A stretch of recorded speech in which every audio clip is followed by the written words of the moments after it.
तो आज तीनों सेनाओं के डायरेक्टर जनरल्स ने प्रेस कॉन्फ्रेंस की और एक बार फिर पाकिस्तान को बेनकाब किया और भारत के सिविल इलाके में मिसाइल और ड्रोन हमले के सबूत दिए।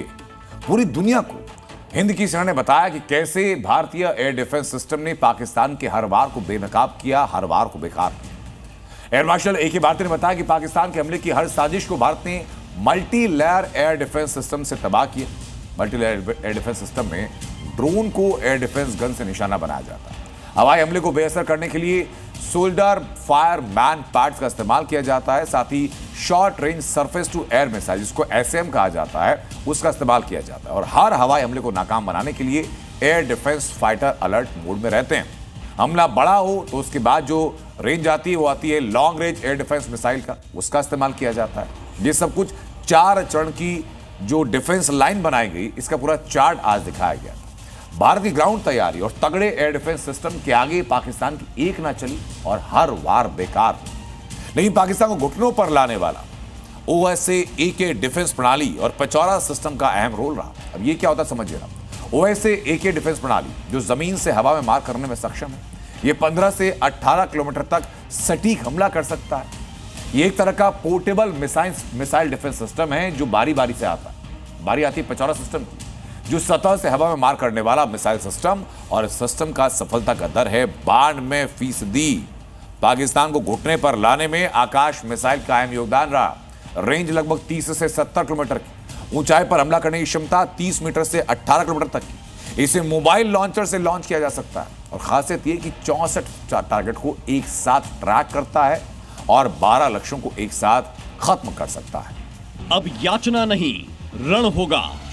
पाकिस्तान धुआं धुआं। विनय न माने जल जड़, भय 3 दिन बीत, बोले राम सकोप तब, भय बिन होए न प्रीत।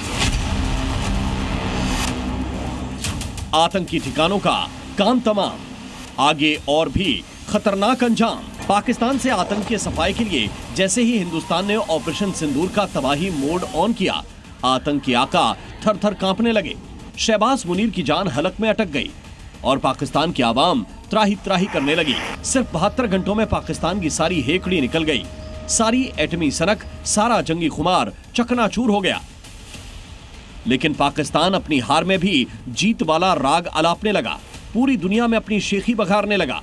झूठ पर झूठ बोलकर राफेल और हिंदुस्तान के सैन्य अड्डों को निशाना बनाने का दावा करने लगा। मगर पाकिस्तान के हर झूठ को हिंदुस्तानी सेना ने बेनकाब कर दिया। पूरी दुनिया के सामने पाकिस्तान के उन सैन्य अड्डों की तस्वीर पेश कर दी जिसे हिंदुस्तानी एयरफोर्स ने तबाह कर दिया है। Now being shown to you on the screen. In fact, 2 of them. This is the strike on the Noor Khan Air Base,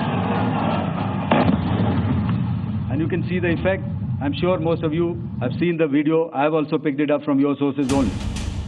जिस नूर खान एयरबेस पर पाकिस्तान को गुमान था, उसे हिंदुस्तान की सेना ने एयर स्ट्राइक के जरिए तबाह कर दिया। हाल ये है कि ये एयरबेस अब ऑपरेशनल नहीं है। वहीं रहीम यार खान एयरबेस भी भारत के हमले में तबाह हो चुका है।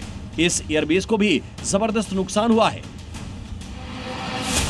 भारत की तीनों सेनाओं ने ज्वाइंट प्रेस कॉन्फ्रेंस के जरिए एक बार फिर पाकिस्तान को क्लियर मैसेज दिया है कि हम जब चाहें, जहां चाहें हमला कर सकते हैं। इस प्रेस कॉन्फ्रेंस के जरिए पाकिस्तान पर 10 बड़े प्रहार किए गए। इंडियन डिफेंस सिस्टम दीवार की तरह खड़ा है। भारत के एयर डिफेंस को भेदना नामुमकिन है। चाइनीज PL मिसाइल को मार गिराया है। भारत जहां चाहे वहां हमला कर सकता है। बिना LOC पार किए कामयाब हमले किए। हमारे सारे मिलिट्री स्टेशन ऑपरेशनल हैं। इंडियन फोर्स अगले मिशन के लिए पूरी तरह तैयार है। पाकिस्तान अपने नुकसान के लिए खुद ही जिम्मेदार है। पाकिस्तानी सेना ने आतंकियों का साथ दिया और पाकिस्तान का झूठ बेनकाब हो चुका है। जब पाकिस्तान एयरफोर्स ने हमारे एयरफील्ड्स और लॉजिस्टिक इंस्टॉलेशंस में 9 और 10 मई की रात को लगातार हमले किए, वो इस मजबूत एयर डिफेंस ग्रिड के सामने विफल हो गए। भारत ने एक बार फिर साफ कर दिया कि आतंकवाद पर पाकिस्तान से कोई समझौता नहीं होगा। ऑपरेशन सिंदूर पाकिस्तान में आतंकवाद के खिलाफ जंग का सूत्र बन चुका है और ये सूत्र आतंक के खिलाफ लगातार जारी रहेगा। यानी पाकिस्तान में जो खौफ पिछले 72 घंटों के दौरान दिखा, वो फिलहाल खत्म नहीं होने वाला। विनय न माने जल जड़, भय 3 दिन बीत, बोले राम सकोप तब, भय बिन होए न प्रीत। डीजी एयर ऑपरेशंस ने यह बताया कि हमारी लड़ाई पाकिस्तानी सेना के साथ नहीं थी, हमने सिर्फ पाकिस्तानी टेररिस्ट कैंप्स को टारगेट किया था, लेकिन पाकिस्तानी सेना ने यह लड़ाई अपने ऊपर ले ली और उसी के जवाबी कार्रवाई में जब उन्होंने हमारे मिलिट्री इंस्टॉलेशन, सिविलियंस और दूसरों को टारगेट करने की कोशिश की तो हमने उनके सिर्फ मिलिट्री इंटेलिजेंस और मिलिट्री इंस्टॉलेशंस को टारगेट किया। उनके अलग अलग मिलिट्री एयरपोर्ट्स के साथ साथ दूसरे मिलिट्री इंस्टॉलेशंस को ध्वस्त किया गया और इसी के साथ साथ उन्होंने ये भी बताया कि किस तरीके से पाकिस्तान अपने जो प्राइवेट एयरलाइंस होते हैं उसको इस्तेमाल किया अपने आप को बचाने के लिए।